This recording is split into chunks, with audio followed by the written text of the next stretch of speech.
गुलबर्गा महानगर पालिका का जो मेयर का इलेक्शन था, फर्स्ट सिटीजन ऑफ सिटी, इसकी कैटेगरी जर्नल लेडी था।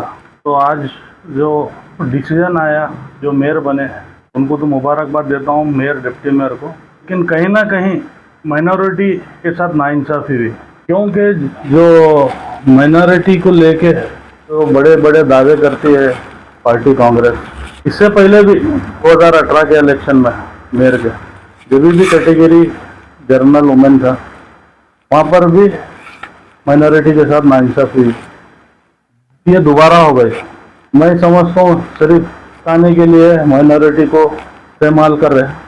पिछले कई असेंबली के इलेक्शन हो गया, मेंबर ऑफ पार्लियामेंट इलेक्शन हो, माइनॉरिटी फुल के साथ भी कांग्रेस है। फिर भी क्या वजह है? खुले दुश्मन बीजेपी है बोल के जो बताते, और बीजेपी को बचाने के लिए, बीजेपी को आना नहीं रोकने के लिए हमको वोट दो बोलते। माइनॉरिटी को क्या दे रहे आप, जबकि क्लियर टाइटल है कि माइनॉरिटी से किसी को भी बना सकते थे, जर्नल है। तो इसमें आज भी रिजर्व कैंडिडेट को बनाए। तो मैं नाराज़गी गुलबर्गा शहर बल्कि गुलबर्गा डिस्ट्रिक्ट के लोगों में कहीं ना कहीं आज के दिन इंतज़ार था कि किसी माइनॉरिटी में से किसी को आज मेयर बनने का मौका मिलेगा, क्योंकि ये मौका फिर दोबारा आता नहीं आता, क्योंकि फुल मेजॉरिटी होना पड़ता है इसके लिए। तो मैं गुलबर्गा की आवाम, डिस्ट्रिक्ट की माइनॉरिटी आवाम से जो बढ़ चढ़ के इसमें कांग्रेस को जिताने में जो हिस्सा लिए, वो आज कहाँ हैं? पूरे जो सेक्युलर अपने आप को कहते हैं वो लीडर कहाँ हैं? क्या वजह है कि माइनॉरिटी में क्या काबिल नहीं थे?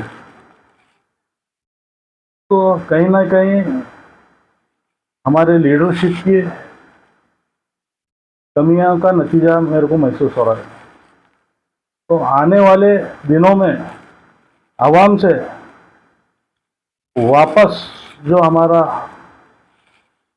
भाईचारे का जैसा माहौल था पिछले 10 सालों में, वो भाईचारा भी लाने के लिए यहाँ पर ये पार्टी से तो नहीं हुए ऐसा दिखता, क्योंकि 2023 का जो इलेक्शन था एमएलए असेंबली का, उसमें 2-3 चीज़ अहम हमारे थे माइनॉरिटी को लेके, खास करके मुस्लिम को।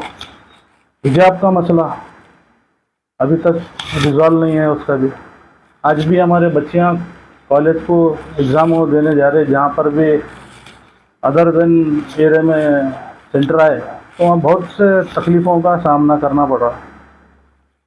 और रिजर्वेशन उसका भी आने के बाद इम्प्लीमेंट होता बोले, वो भी अभी तक क्लियर नहीं है स्टैंड उसके बारे में भी।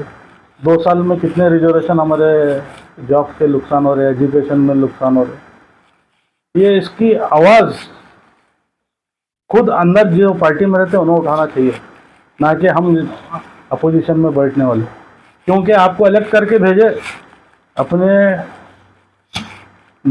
कौम की, पहले आप ये आवाज़ बनिए बोल के भेजे सर, उसके बाद अपने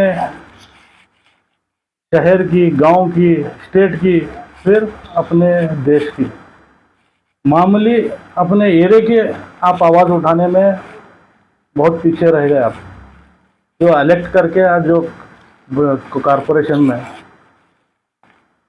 तो बोलने की यही बात है।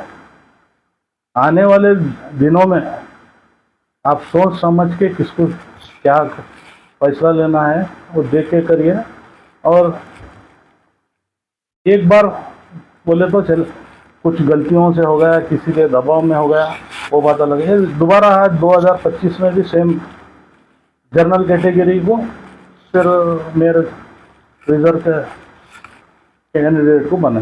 तो मैं तमाम गुलबर्गा डिस्ट्रिक्ट के आवाम से, कोई भी मज़हब के रहने, तो ये मुस्लिम के कम्युनिटी के साथ, माइनॉरिटीज़ के साथ नाइंसाफ़ी हो रही है, इस पर आप रोशनी डालना चाहिए और आवाज़ उठाना चाहिए। यही मेरा तकलीफ़ थी, इसलिए मैं मीडिया में आया हूँ। आने वाले दिनों में भी क्या डेवलपमेंट होता हमारे सीएम सियासी हो वो आने वाले दिनों में बताएंगे।